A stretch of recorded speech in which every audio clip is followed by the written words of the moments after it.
Okay, up and running here, full screen. Okay, this is the last page of the test. Backside, doing the odds 61 to 115 and we're gonna call it lesson set 47. First question was name that tune. So we want to get a decent practice session in here. I don't think it's gonna take all that long.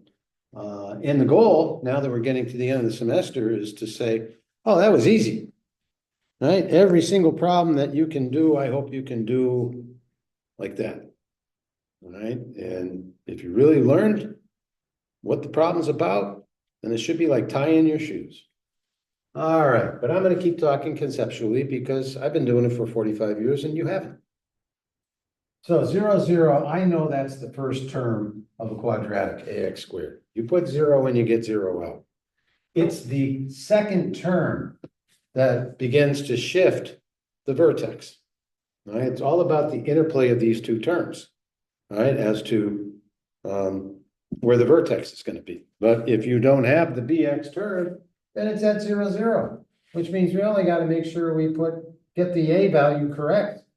And I know 3 get squared is 9, and 9's not 10. But if I divide it by 9 and multiply by 10, then I just turn 9 into 10. Okay, let me get an eraser. Should have had that to begin with. But Friday afternoon, let's erase that. ln of 30. Good to see on the test. Some folks were writing the ln of 2 plus the ln of 3 plus the ln of 5 and adding these up. 0.7 plus 1.1 plus 1.6, I think, was equal to 3.4 on the test, if I'm not mistaken. I think I remember that one. To get it organically, we would have had to have written 2 times 3 times 5, and then e to the 0.7, e to the 1.1, and e to the 1.6, which then becomes the problem ln of e. I don't write the e, okay, but I'm gonna log base e, all right? I'm hoping that's in your mind's eye. Means that I'm looking for e to the whatever I put in there is going to be my answer. And what am I going to put in there if I got enough room to write it? Well, this is what I'm going to put in there. All right. And it's approximately 0.7 plus 1.1 plus 1.6. Right. And that's what this command is asking, the value of the exponent that you put on top of e to get 30. Well, there it is, 3.4. I hope I talked about that enough. All right, and it's good to see people start to use the rules of logarithms. That's wonderful to see. All right, I haven't really even talked about this much at all, mixture problem. I just felt like for SATs, I ought to throw something up there that's a word problem. All right, so if you start with 50 pounds, the major concept is, okay, so let's take some random amount of candy. We'll call it X. Well, as soon as you do that, it's like saying that this marker is the 50 pounds. And if I take away the blue cap, this is what's left. I don't know if you heard me say take away. Well, that's our X. I picked an amount, X, from 50. And so that's highlighting that. And I don't want you to do this out. I've got given you, what, 50, 60 problems to do in 60 minutes, 70 minutes. I don't want you getting caught up in the minutia of that, but take a look at what's written and maybe learn something from it. All right. Be nice if you could graph this. So it's the end behavior that matters. So let's get a sign chart. I can see 3, that's the biggest number, and that's to the first power. I know I'm going to get a sign chain. If I put 4 in, I get a positive. If I put a 3 in, I get a negative. I mean, a 2 in, I get a negative. Something less than 3 gets me negative in this parentheses. Something bigger than 3 gets me positive. If I put a 2 or a 4 here, it doesn't matter. Squared, it's positive. A 2 or a 4 here doesn't change this at all. All right. But as soon as I get to on the other side of 0, okay, this one's going to change. It's not going to affect this. Anyway, cut to the chase. Minus 4x times 2x is minus 8x to the 4th. That's the major player in this polynomial. And I know that is going to end in this direction and also in this direction. Okay, it's like a parabola going down. So therefore, I get a sign change at 3. At -5, I don't get a change. And at -4x, I get another change at 0. And I know I'm going down, so I get a change, linear cut, linear cut. They were both linear cuts. And then it's going to look like a quadratic vertex. And that's our graph. And now I can answer the question, greater than or equal to 0. Well, what's greater than or equal to 0? I'm going to erase this and write y, the letter y, because I pick x's, I get y values. What are y values? I pick an x, I get a y value, and that y value is positive. And I'm looking for positive y values. So it looks like all these x's give me positive, these x's give me negatives, these x's give me negative y values, and so do these x's. They give me negative y values. But I also said or equal to. Then that works, and that works, because that's what gave me the zeros. So what am I seeing? I'm seeing -5 works. So I'll bracket that. Yes. Also, 0 to 3 works, and I'll bracket that as well. And that's what's on your answer key. And I hope you learn how to graph. All right. Now, if you were doing a sign chart, we'll do that quickly. It's going to match up with the graph now. So the sign chart, we had 3, we had 0, and we had -5. And when I put numbers bigger than 3 in, I got a positive, which means that that's false. Then I got true, and everything else was false except for the roots themselves. And so there's a number that works and an interval that works. All right, I hope I said enough. Now, cosine function. Well, let me give you a cosine value. Let me draw something. Let me draw a triangle. That's the cosine of that more than 90 degree, and that's a width. And that width is negative. And what's the biggest width we get? Well, the radius is 1. I don't think we ever get bigger than 1, and that's what the cosine of 0 is. The width of 1. Because these are the widths of the triangles. So 1 in that direction, -1 in this direction. And what am I doing? I'm multiplying by 3. So therefore, the biggest I get is this kicks out numbers. It's a number factory that kicks out all the ratios between -1 and +1. So -1 is at the bottom. +1 is at the top. And if I triple, well, the top becomes +3 and the bottom becomes -3, and in the middle is still 0. And that graph's going to look like that. At 0, I'm going to get 3, and at 2 pi, I'm going to get 3. Okay, so the range was less than or equal to 3, greater than or equal to -3, and range is the outputs. Don't write X there for range. You put X there, you're talking about what numbers can you use. Come on, Renee. There we go. Don't have to call Geico. That wasn't a very bad bump. All right, so I wrote X1 and X2 because X1 is what you plug in. X2 is what we're going to get out. What you get out of the original function is switching the X's and the Y's. So I'm really switching, right? And so I'm going to put X2 in and it'll get me X1 back. So I guess I'm saying that if you want the inverse, just treat it as an equation. Addition of 4 becomes subtraction of 4. Multiplication by 2 becomes division by 2. Inverse of ln is e to the, and subtraction of 3 becomes addition of 3. And there's your inverse. And it's easy to make careless error, especially with e to the x and ln of x. It's very easy to transpose x and y. So let's put something in we don't. Let's plug the number, how about we put the number 6 in? Let's drop in a 6. 3, ln of 3, 1.1, 2.2 plus 4 comes out as a 6 goes in, a 6.2 comes out. So let's put 6.2 over here. I hope I didn't lose track of the numbers I just generated. That gets me 2.2. Divided by 2 is 1.1. That's 3 plus 3. Ah, a 6 comes out. A 6 goes in, a 6 comes out in the inverse. All right.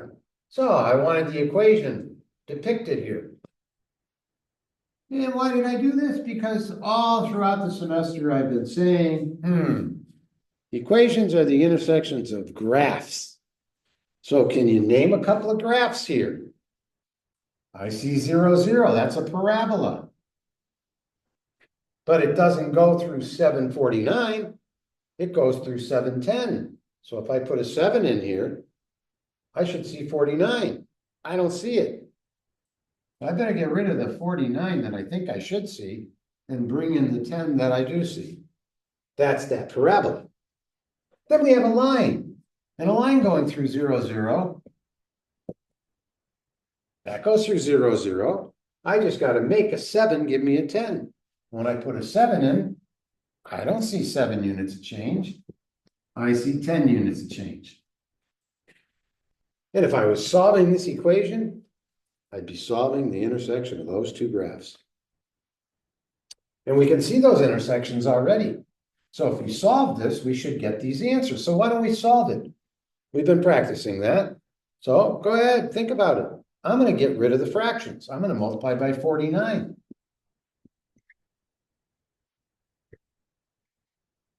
That's what I think I see. I'm going to divide by 10. I'm going to subtract 7x and set it to 0. And I see x values of 0 that work because I guess I got to show you that too. They intersect at an x value of 0. Oh, yes, that's an x value of 0. And they intersect at an x value of 7. Oh, yes, they do. Now, something worked there. Now, if you're going to take a shortcut on the next one, if you know how, if you're getting a correct answer and you know what you're doing, then you might as well do it faster and better. Maybe you'll play in the Premier League. So I know the denominator is going to be squaring both numbers is 29. That saves me a step knowing that. Therefore, all I have to do is multiply the numerator by 5 plus 2i. And if I do, I see 14i squared, and I see 20. I think that's 20 minus 14, which is 6. And then I see 35i plus 8i, 43i. Now, you might not believe me that that's 29. So we'll actually multiply by 5 plus 2i and ask what happens to the middle terms. They cancel. And I get 25, a minus times a plus. Conjugate's always going to have, if this is plus, then that's minus. It's always going to be a minus. And 2i times 2i is 4i squared. And I hope you can now see 29. But feel free to take that shortcut if you understand what I just did. All right, so be nice if you could visualize, just like we practiced over here a minute ago, visualize the two graphs. Well, I think I'm seeing minus 5 halves, getting me the smallest square root possible, and then things go up from there, but slowly. You can go ahead and look at, 3 squared gets you 9, so 9 gets you 3. 3 is the square root. 16 gets you 4. Square root of 16, input 16, but I get 4. 9 jumped to 16, that changed by 7. 3 changed to 4 by 1. I think my x's are changing more. I think I need more inputs, a bigger magnitude on an input, just to get a change of 1 each time.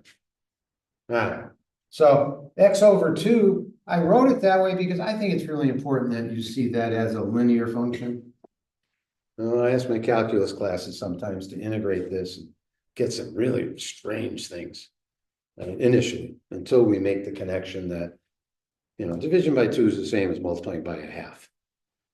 All right, so minus 5 halves gets me 0. Okay, so I'm on the x-axis, and on the x-axis, 0 is the linear function, and I'm going up slowly. Well, what's that tell me? I only have one x value that for a point of intersection. The other is a fictitious one, an extra answer. Why is there an extra answer? I said this in class, but not often. How many answers to x equals 3? I only know one number that equals 3. But what happens when I square? I get 9. I squared both sides. I did the same thing to both sides. And now when I solve this, I get plus or minus 3. But how many answers work in the original equation? I don't think minus 3 works. So sometimes squaring brings in an extra answer, and it's gonna here.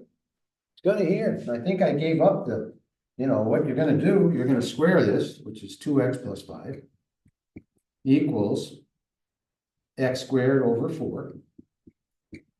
I'll move over in this direction for space. I'll clear the fraction. 8x plus 20 equals x squared. I'll move the 0 to this side. I'll keep this side 0 because I don't like dividing or factoring with a negative. So that's x squared minus 8x minus 20, which is equal to x minus 10 times x plus 2. I got a feeling -2 is the fictitious answer if we had a bottom half of that parabola, the inverse. I think it would intersect over here at -2. But I know that's not going to work because I can see it's not there. Can't intersect a spot that's not there. So I guess this intersects over here at 10. All right, so let's see what we get for 10. I put a 10 in, I get a 5 out. I put a 10 in, I get a 5 out. I even know the coordinate that it intersects at. Those graphs intersect at 10, 5. Now we got an asymptote. We got an exponentials. Exponentials are all about differentials. So I either have a graph that looks like that with these differentials, or I've got a graph that looks like this with those differentials. So what's the first differential? Well, that's 4 to 11. That's 7. 4 to 18 is more. So therefore, I have a jump of 7, and 4 to 8 is a jump of 14. I think I'm going up in a doubling fashion. I think my next one's going to be 28. So I don't have a linear mindset.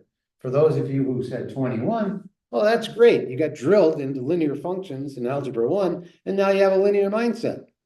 I hope you can open your mind to other calculations. All right, so what do we write? That's -4 for an asymptote. So I got y equals -4. I jump 7. Next time I don't jump 7, I jump 14. And I just got to bring in the x values of 1990 and divide by the elapsed time. So every 30 years, I'm getting a differential that's twice its previous one. So this is the base of an exponential function. It sure looks like it's all about differential right side divided by differential left side. And then, of course, we erase these and we put those x values in, in those years, 1990 and 2020. All right, enough of that. Now we're going to talk about piecewise functions. And I guess you got to know that x minus 4 is a linear function. And, you're probably thinking y-intercept -4. I'm thinking x-intercept +4. That's where things happen. That's where this line changes from negative to positive. And what happens at 4? If I look at an absolute value, well, all the negatives become positive. And so this thing hinges at x equals 4. That is the critical input. All right, so now I have what kind of graph? Negative absolute value means that instead of going up, I'm going down. And I get a V shape that's down, and I know it hinges at 4. All right, so I'm ready to write this now. I know I'm going up at 2 to 1 and hinging at 4. And which side of 4 am I on? That side. Those are x values less than 4. And then I come down. That's a negative slope. Greater than or equal to 4. Now I can put some numbers in. I know 0 gets me -5. No, I got to do the math. So I'll do it in the original. For -8 minus 5, -13. I know 4 gets me -5. And I know the symmetry of this tells me that 8 gets me -13. Well, how did you change from -13 to -5? I think you went up 8, and 0 to 4 is a change of 4. I think that is a positive slope. And you do that one, you'll get -2.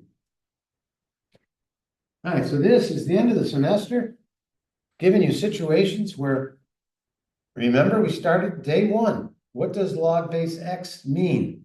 I'm looking for an exponent that I put on top of that base to get me x plus 6.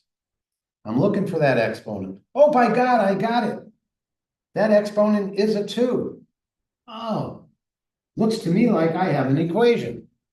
Looks to me like I have x squared minus x minus 6 equals 0, which is x minus 3 times x plus 2. No one would pick negative 2 because everybody knows that,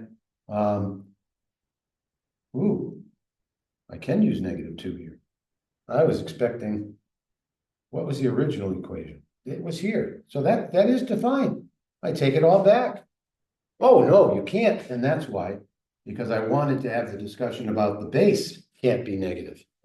Yeah, so bases can't be negative. Yep, you can tell how many I've done because I immediately went there to look, but I'm giving you a different kind of question here than I normally ask. Almost fooled myself. Yeah, you can't have a base of negative 2. So 3 works. I put a 3 here. I hope you can see how it works. Doesn't hurt to check your answers. What do you put on top of the 3 to get a 9? Yeah, let's move on. All right.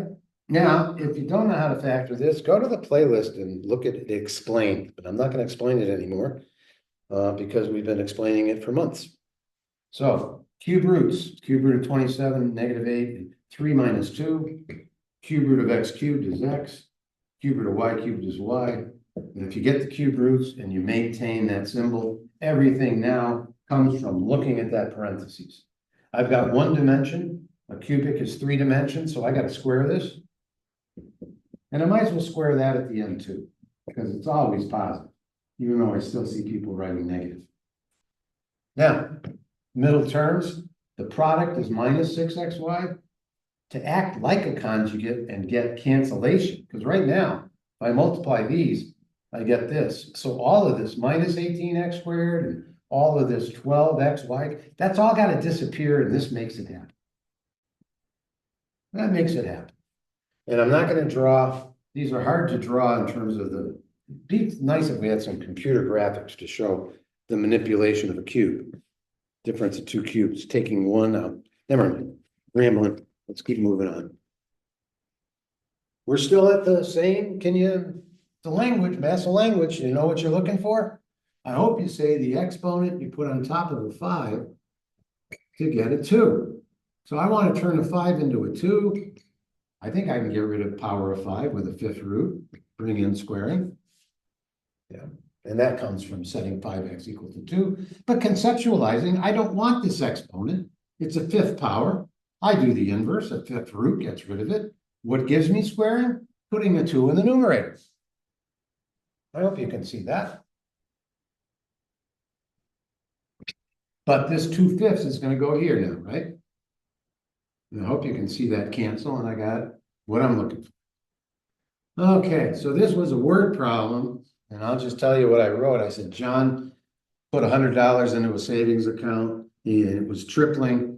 He realized it was tripling every 18 years, or he put it in at year 2007, and it tripled by 2025, which is an elapsed time of 18.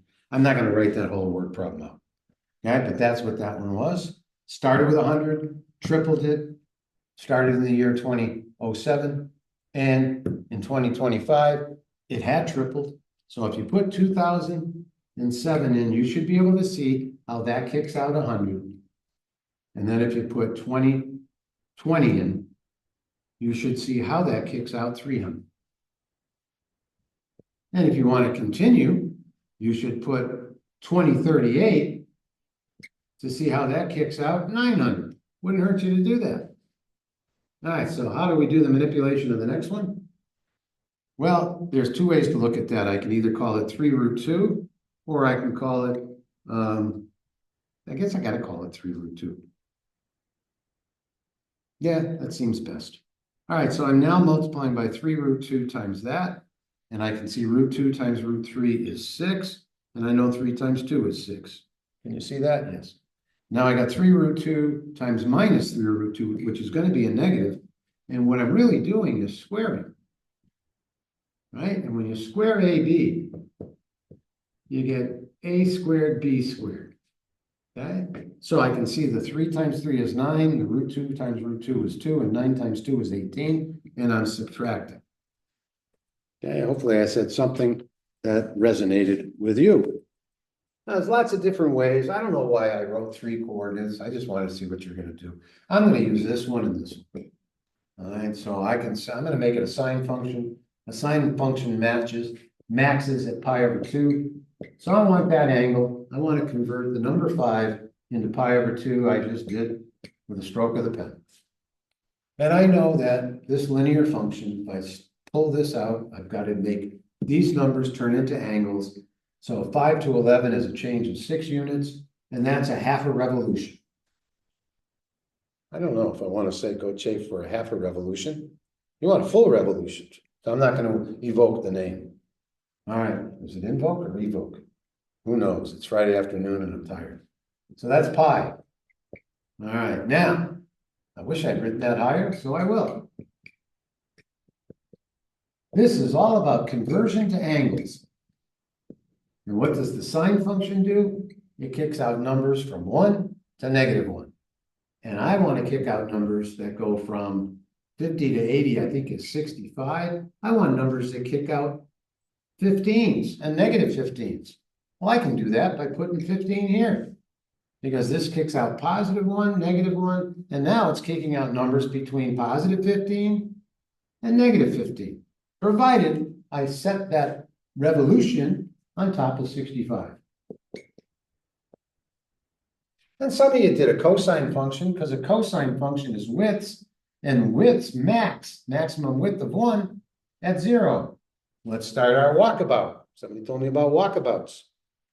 Some kind of Aboriginal walking in New Zealand or something. Yeah, so we walk about the circumference and we start here. You know, it's 0. We didn't really do much, but then we come around again 2 pi, right? That's 6.28 of those lengths. Okay, babbling. So I could make this cosine by, instead of being at pi over 2, being at 0, which I don't have to write, changing that to cosine, and I get the same graph. I guess that means the sine and the cosine are the same function, just 90 degrees separation. So maybe they'll figure out a way to get back together. I know they're separated now, but maybe they can get back together. It's kind of hard, but you know, maybe. All right. So square roots, I hope you learned that in this class, that's the area of a square, and that's its square root right there, that length. And the smallest I can get smaller square roots than that. I can make it, now it's smaller. I can get smaller than that. Oh, that's smaller. I'm kind of doing a limit here. Oops, that's smaller. I wonder what the smallest square root can be. Well, I think 0 times 0 equals 0. So I think the square root of 0 squared, I think it's 0.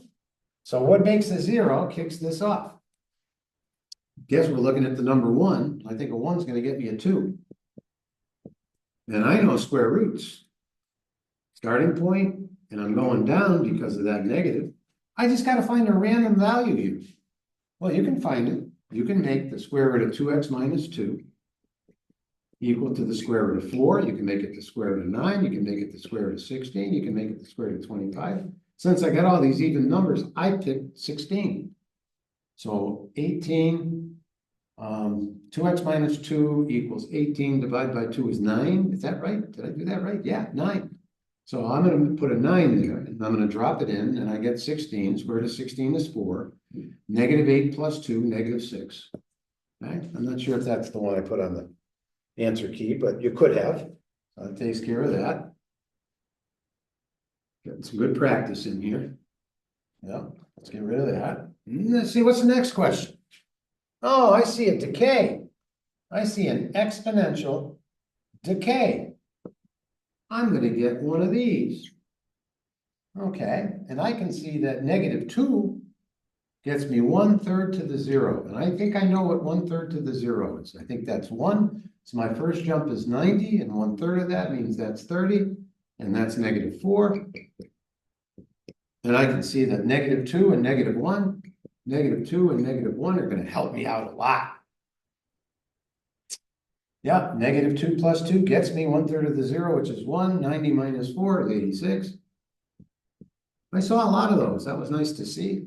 -1 plus 2 is 1, so 1/3 of 90 is 30 minus 4 is 26. I saw a lot of those too. I saw some good work on this. Okay, and you don't have to show those. There's your graph. We're almost done. All right, so keep saying this, and I hope it makes some sense at some point, but this is all about angles, going around the circumference of the circle. And if you run around the circle twice as fast as me, you're gonna finish in half the time. So the normal period is 6.28 for a sine function. That's the normal period. We're changing it. We're gonna change the period in this parentheses. So normally we go boom, boom, boom, boom, boom, boom, boom, boom, boom, boom, boom, boom, boom. But I'm going around twice as fast, which means I'm gonna finish in half the period. And half 2 pi is 1 pi. And what's it gonna look like? It's gonna look like that. Because I'm going around, and so I'm really starting at 0 and going to pi. The period of this is that distance, and that distance happens to be pi. If I had started at 5, and I had gone to 5 plus pi, what's the period of that function? It's still pi, it's still that distance, 3.14. Okay, so there's been some confusion on how to write the period, seeing that in the answer keys. So I asked you to graph it, I guess. So we get our framework here. The middle value is 4. I'm going up and down 10, 14, -6. So my range is from -6 to 14. I'm looking at typical sine function. So I might one period looks like that. I can see 0 gets me 4. I can see pi gets me 4. And if you do that, as far as I'm concerned, you have control of this function. You know that's pi over 2. You know that's pi over 4, so on and so forth. Okay, there's different ways to write that, but that is perhaps the easiest. All right. Now we're looking at cubics. And this is where the action is. Okay, right now I'm trying to envision 6x cubed minus 18x squared plus 2x plus 5. I'm putting all those graphs together to see what it looks like. Complicated. What happens if we could get it be fewer terms? Less complicated. Okay, so this is based on completing the cube, which I'm doing a little differently now than I did a month or two ago. I'm seeing x squared as being common. So here's the picture of the cube. And the only thing I have to work on is this length. I've got to make all these the same length. And I know that the critical number here is 3. And so if I was to graph this, where's the point of inflection? Well, it's actually 1/3 of the way at 1, excuse me. All right, if I'm at 3, and I know that's 0, because this is x squared, I'm putting this in factored form and then graphing what I see. Then I know from a pictorial standpoint that 1 is the x value of the point of inflection. And I know that if I use minus b over 3a, which is what's going on here, and I'm not going to talk about that, make a lecture on that right now. I'll save that for a lecture on cubics, because I am seeing this in a slightly different perspective now. All right, then I can put this in graphing form by putting 6x minus 1 cubed over here, x minus 1 plus some value, which we now have to find. We put 1 in. We put 1 in, we see 6 minus 18. There's our 3 to 1, so and opposite. So we know that number 1 is correct. And if I put a 1 in, I get plus 2 plus 5. So now I can tell you what that value is. 8, 13 minus 5. Okay, so now I've got to figure out what that multiplier is. And I got a neat way to do that, but I'm not going to do it here right now. I'm going to just rely upon memorization. C minus 3ah squared. C is 2 minus 3 times 6. H is 1. And I'm seeing minus 16, I believe. So if I haven't made any mistakes, I now have this for graph. At 1, I got a cubic that's flat right there. going up 6 times faster than a normal cube would. I've got minus 16x. Okay, that's got a rate of change that isn't 0. That's going down at 16 to 1. So that's going to dominate locally, right? The cubic isn't doing much at all. And I know that minus 5 is going to shift this graph down 5 units. And so I'm going to get something that looks like this. I don't want to put the x-axis in because I really don't know much about it. But I am going to get one of these. And that's 1, -5. And I'm going down at 16 to 1. I'm going to level off when this cubic is going up at 16 to 1. When that's going up at 16 to 1, and this is going down at 16 to 1, it levels off. You're going to see this number 16 show up in our answer here soon. Okay. In fact, I can tell you what that x is. I'm going to measure from 1. And I know I'm to the left of 1. And I know it comes from the opposite of going down at 16 to 1. And 3 times a is 18. I now know that x value.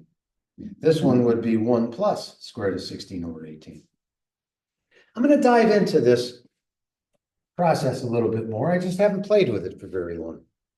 I want to know exactly how much I'm tacking on. I got to make this side and this side and this side equal in order to make a perfect cube. Okay? And that perfect cube, when you multiply out, and you can do it, ax cubed plus bx squared, you throw in minus b over 3a. Have some fun with it. See what you get. See what you get. All right. And I'm not sure I know the answer to that myself right now. So I'm going to do that and make sure it's what I think it is. All right. So now we got a couple of rational functions. I think I'm going to put Rene Descartes in the garage. And I think I'm going to put this on a desk because it's getting crowded over here. All right, let's see how that looks. All right, yes, I can shift that a little bit. So we're looking at this function. And what are the immediate characteristics that I see? I see it goes to 0. I see 5, -6 is the y-intercept. -5, 6 is the y-intercept. I see there are no x-intercepts unless you can tell me how, without a variable, you're going to turn 5 into 0. So this is not going to cross the x-axis. And I can see that if I factor this, I got x minus 3 times x plus 2. So I have asymptotes at 3. X equals 3. I'm ready to graph this now. If I put a really big number, I'm going to get a positive number out. And I can't cross the x-axis. So I know it's going to do that. I know I'm going to get sign changes because these are both to the 1. So I'm going to get a couple of sign changes here. I'm going to go from positive to negative to positive. -2 is this one. So it's got to look like this here. I think that's got to be true because I can't get it crossing. I can't get in a 0 on the x-axis. And I know it's going to go to 0 here. And I know I'm going to go from positive to negative to positive. And that's got to look like that. But you're just learning this. You want to definitely, and I could have made a mistake. And how do we find out if we make mistakes? We pick some x values and we work with them. So this is, I'm curious, am I right? Well, let's pick a number to the left of -2. Let's pick -5.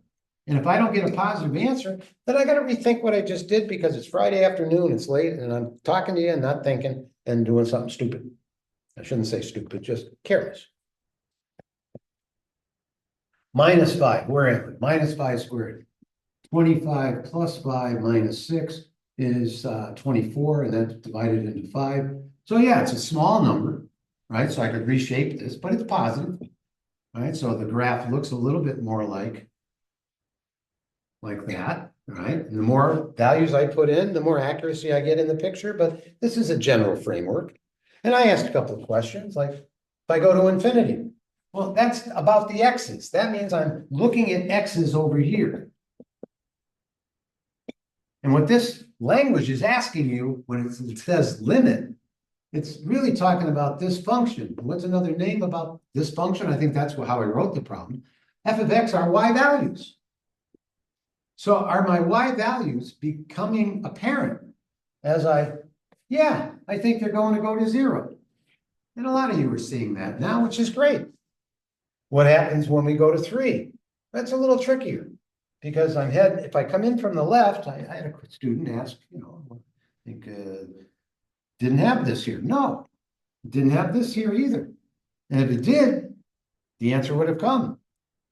Well, we did talk about what happens when you go to 3 and you're going in different directions. You can't give me a Y value. You can't give me one. So therefore, we write D and E because we say that limit doesn't exist. All right, so that takes care of that one. Erase that, get some room. Let's look at that one. All right, so that one's a little bit different. What do I see? Well, I can easily see the y-intercept. Oops, excuse me. So let's get a y-intercept there. And I will tell you what I see and ask you if you see it. I see the y-intercept 0, 6. I can see the end behavior. End behavior. I pick big X's. What am I going to get for y values when I pick big X's?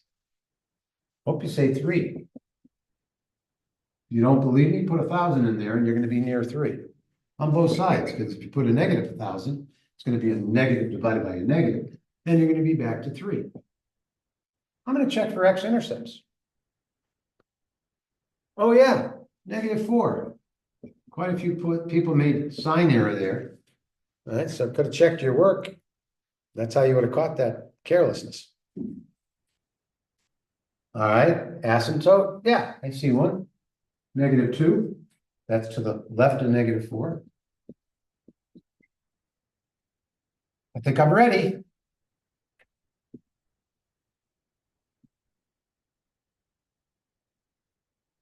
I think that's what the graph's going to look like. But if we're not sure, we pick a number like -1. If it doesn't give me something above 6, I got a problem. -1 gets me 9. -1 gets me 1. Oh, that's bigger than 6. I don't have a problem. -1, I might as well put it down, got me 9. I'm feeling good. So now we just answer a couple of quick questions. Well, I guess I got to move this. I don't want to lose the graph because sometimes it's easier to answer when you have the graph. And so I said -2 from the right. So I'm gonna look at -2, but I'm gonna look on the right-hand side. I'm gonna come at the y values from the right. So I'll start way over here. I'll go to -2. Oh, I think I know where I'm going. Up. Yes, positive infinity. I'll put the plus there, positive infinity. And I also asked what happens as I go to infinity. Well, I got this x value. I wonder what that y is. This x, I wonder what that y is. This x, I wonder what that y is. Yeah, I hope you're saying 3. All right. All right. So I hope you did well on the test. We'll find out. I'm going to grade them over the weekend. And then we're going to do it again on Tuesday. Maybe again later in the week. I don't know. But certainly 2 weeks from Wednesday, final exam. And you got 2 hours and about 130 points, about 120 questions. It means you got to get each one of these within a minute. And if you can get a nice high score, then you're ready for next year. All right, toodaloo.